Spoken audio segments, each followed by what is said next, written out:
आप सभी को सुनीता शर्मा की प्यार भरी नमस्ते। अंग्रेज चले गए लेकिन अपनी बनाई हुई शिक्षा प्रणाली छोड़ गए और तब से अब तक लगातार समयानुसार हमने उसमें परिवर्तन किया, लेकिन प्रणाली और ढांचा वही रहा। आज जब विश्व की बदलती हुई जरूरतों को मद्देनजर रखा तो पाया कि शिक्षा में पूर्ण नीतियों के परिवर्तन की आवश्यकता है। और फिर 3.5 दशकों के बाद यानी 35 वर्षों के बाद आज नई शिक्षा नीति का एक ढांचा तैयार किया गया। यह शिक्षा नीति पूरी तरह से रटंत विद्या से अलग है। इसमें क्रिएटिव थिंकिंग, विचार विमर्श, तर्क वितर्क, रचनात्मकता और पूरी तरह से ज्ञान को आधार बनाया है। यानी नॉलेज बेस होकर भी इसमें क्रिएटिविटी, क्रिटिकल थिंकिंग पर अधिक ध्यान दिया जाएगा। एक बार हम ये जो नई शिक्षा नीति है इसके ढांचे को समझ लें तो अच्छा रहेगा। और वैसे तो आप सभी ने इसके बारे में पूर्ण जानकारी प्राप्त की होगी, लेकिन मैं ये जानकारी केवल इसलिए दे रही हूँ कि मुझे पता है कि मेरे टीचर्स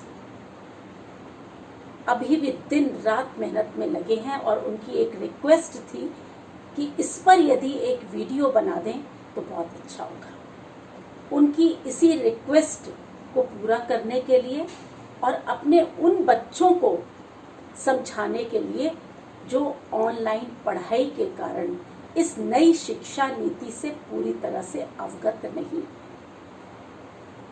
तो आइए बेटा, हम सबसे पहले इस शिक्षा नीति को समझते हैं। स्कूली शिक्षा की यदि हम बात करेंगे तो इसके 4 पड़ाव हैं, यानी 5+3+3+4। अब इसको समझना है। 5 का मतलब है बच्चे की फाउंडेशन शिक्षा जो 5 वर्ष में पूरी होनी है।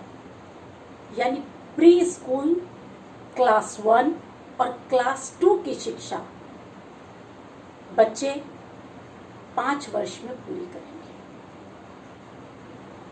+3, ये जो +3 आया 5 वर्ष के बाद, ये प्रारंभिक शिक्षा। इन 3 वर्षों में छात्र 3rd, 4th और 5th क्लास की पढ़ाई करेंगे। Then again +3। इन 3 वर्ष की शिक्षा में छात्र 6th, 7th, 8th की पढ़ाई करेंगे, यानी ये मिडिल स्तर गिना जाएगा। देन लास्ट +4 में 9th, 10th, 11th, 12th और इस तरह से प्री स्कूल से लेकर 12वीं तक की शिक्षा का एक सुंदर सा ढांचा तैयार हो गया है। अब इसमें कब क्या इस वर्ष लागू होगा ये जल्दी ही आपको पता लग जाएगा। लेकिन सबसे अच्छी बात यह है कि यह शिक्षा प्रणाली पूरी तरह से रटंत विद्या से, वो पुरानी जो हमारी पारंपरिक अंग्रेजों के समय की शिक्षा थी, उससे यह पूरी तरह से दूर है, उससे हटकर है। अब एक चीज और कि इस शिक्षा नीति को बनाते हुए इस बात का पूरा ध्यान रखा जाएगा कि चाहे प्राइवेट स्कूल हो, चाहे सरकारी स्कूल हो, पाठ्यक्रम में एक रूपता हो, नियमों में एक रूपता हो, स्तर में एक रूपता हो। इस एक रूपता का ध्यान रखते हुए मुझे लगता है कि यह शिक्षा प्रणाली अपने आप में समग्र होगी, संपूर्ण होगी, सशक्त होगी।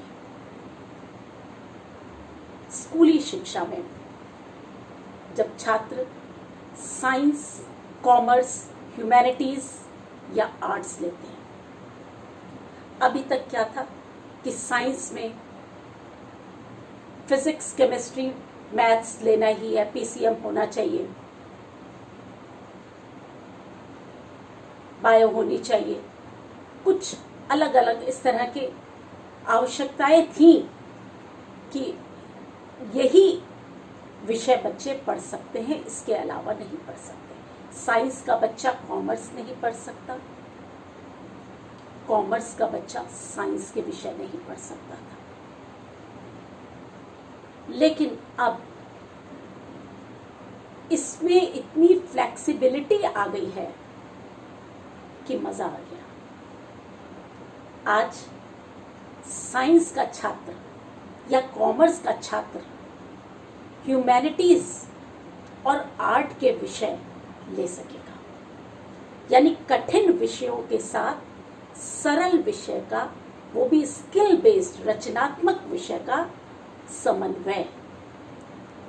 जिंदगी की दो राहें एक साथ खुलकर तैयार हो जाएगी। एक साइंटिस्ट बच्चा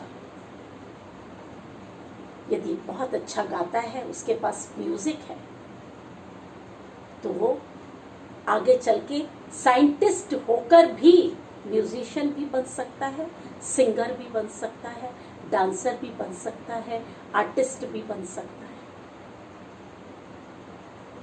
पूरी तरह से उसका होल सोल डेवलपमेंट, यानी होलिस्टिक डेवलपमेंट जिसको हम कहेंगे, आज का छात्र, इस नई शिक्षा नीति का छात्र जब पढ़कर तैयार होगा तो वो पूरी तरह से होलिस्टिक डेवलपमेंट के साथ संपूर्ण व्यक्तित्व बनकर तैयार होगा। इसके साथ साथ वैल्यूज और एथिक्स, इनका भी ध्यान रखा गया है, और ये ध्यान प्री प्राइमरी से प्रारंभ हो जाएगा। कहना अच्छा नहीं लगता, लेकिन फिर भी सभी पर लागू नहीं होता, लेकिन फिर भी आज की पीढ़ी के छात्रों में, सभी की बात नहीं कर रही हूं, सारी उंगलियां एक समान नहीं होती हैं, सभी छात्र एक जैसे नहीं होते, सब भांति भांति के, अलग अलग तरह के। तो आज के छात्रों में यदि शिक्षकों को या अभिभावकों को, पेरेंट्स को कहीं एथिक्स और वैल्यूज की कमी दिखाई देती है, तो मुझे लगता है कि आने वाली पीढ़ी, यानी मेरी उम्र के लोग जो हैं, उनके ग्रैंडसन्स या ग्रैंड डॉटर जिस शिक्षा नीति को ओढ़ेंगे, जिस शिक्षा नीति में शिक्षा प्राप्त करेंगे, वो अपने आप में संपूर्ण होगी। मुझे लगता है कि आने वाली पीढ़ी के अंदर वैल्यूज और एथिक्स भी कूट कूट कर भरा होगा। हमें आशावादी होना है, क्योंकि ऐसा ही इस शिक्षा का नियम है, इस नई शिक्षा नीति का नियम है। अब स्कूली शिक्षा 12th क्लास पास कर लेने के बाद बच्चा जब हायर एजुकेशन के लिए जाता है, इंजीनियरिंग के लिए जाता है, ह्यूमैनिटीज के लिए जाता है, आर्ट्स में जाता है, तो वहाँ पर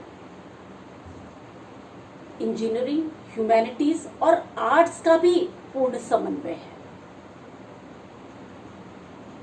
यानी इंजीनियरिंग वाला बच्चा भी ह्यूमैनिटीज के सब्जेक्ट ले पाएगा या आर्ट्स विषय के सब्जेक्ट्स ले पाएगा। तो एक तरह से बैलेंस्ड शिक्षा है छात्रों के लिए, विभिन्न प्रकार के द्वार खुल जाएंगे। नौकरी कर सकते हैं, नौकरी के साथ साथ वो व्यवसाय की बात भी सोच सकते हैं। यदि नौकरी में सफलता नहीं है तो व्यवसाय में सफलता है, व्यवसाय में सफलता नहीं है तो नौकरी के द्वार हो। इसी तरह से बैचलर, बीटेक और इंजीनियरिंग की पढ़ाई करते हुए, डिग्री कोर्स करते हुए यदि छात्र 1 साल 2 साल में किसी कारणवश, उनकी आर्थिक स्थिति हो सकती है, उनकी बीमारी हो सकती है, उनकी विशिष्ट परिस्थिति हो सकती है, उनका अपना टेस्ट का चेंज होना हो सकता है, उन्हें कोई सफलता का द्वार दिखाई दे सकता है, और ऐसे में यदि बीटेक का छात्र, इंजीनियरिंग का छात्र या बैचलर्स का छात्र 1 साल में 2 साल में अपनी पढ़ाई छोड़ता है तो उसे परेशान होने की आवश्यकता नहीं होगी। उस छात्र को 1 साल की पढ़ाई के लिए सर्टिफिकेट मिलेगा, 2 साल की पढ़ाई के लिए डिप्लोमा मिलेगा और 3 साल की पढ़ाई पूरी होने पर डिग्री मिलेगी। यानी 1 साल और 2 साल की पढ़ाई यदि बीच में छूट जाती है तो छात्रों का धन, उनका समय और वो श्रम जो उन्होंने उस वर्ष किया था वो बेकार नहीं जाएगा, बल्कि वो अपनी पढ़ाई कभी भी पूरी करके डिग्री ले सकते हैं। उच्च शिक्षा प्रणाली में एक और बदलाव है, यानी 3 वर्ष का डिग्री कोर्स और 4 वर्ष का डिग्री कोर्स शामिल है। 3 वर्ष का डिग्री कोर्स उन छात्रों के लिए शामिल है जो 3 वर्ष का डिग्री कोर्स करने के बाद सीधा नौकरी में जाना चाहते हैं, लेकिन 4 वर्ष का प्रोग्राम उन छात्रों के लिए रखा गया है जो आगे चलकर पीएचडी करना चाहते हैं। अब पीएचडी करने के लिए इन छात्रों को 3 साल का डिग्री कोर्स करना पड़ेगा, 1 साल की एमए करेंगे और उसके बाद वो पीएचडी कर सकते हैं। आप देखिए कितना अच्छा हो गया है, एकदम पारदर्शिता है, एकदम स्पष्टता है, नीतियां एकदम साफ हैं। अमेरिका, जापान या यूरोप देशों की यदि हम बात करें तो वहां पर इस प्रकार की शिक्षा नीति कब से चली आ रही है और उसके सकारात्मक प्रभाव दिखाई दिए हैं, परिणाम आए हैं।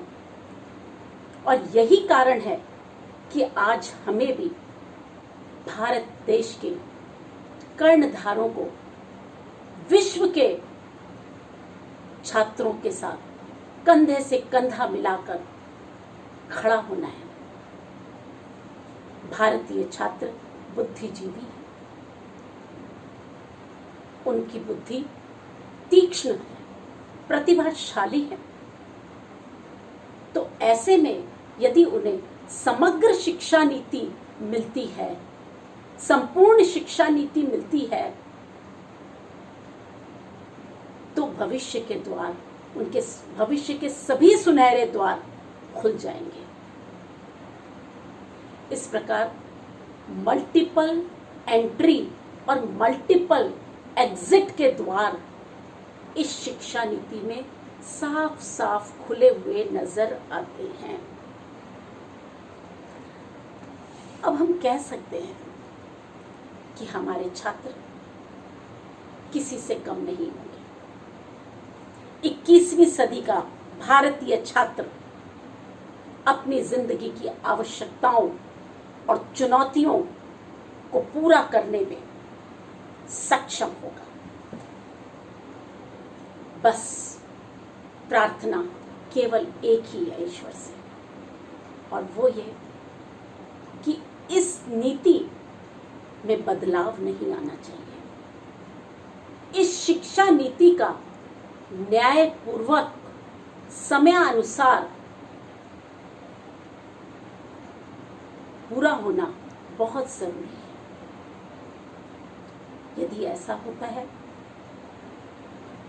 तो हमारे छात्रों के लिए बहुत अच्छा है। एक स्वर्णिम भारत नजर आ रहा है। बच्चों, आपको यदि मेरी बातें ठीक से समझ आई हैं या जो अध्यापक इस वीडियो को देख रहे हैं, जो पेरेंट्स अभिभावक इस वीडियो को देख रहे हैं, उन्हें सरलतम भाषा में बताई गई बात यदि अच्छी तरह से समझ आ गई है तो कृपया मेरे वीडियो को लाइक करना और कमेंट देना मत भूलिएगा। आप भूल जाते हैं, मुझे आपका इंतज़ार है। आपके स्वर्णिम भविष्य की आशा में मैं अपनी वाणी को विराम देती हूँ। धन्यवाद।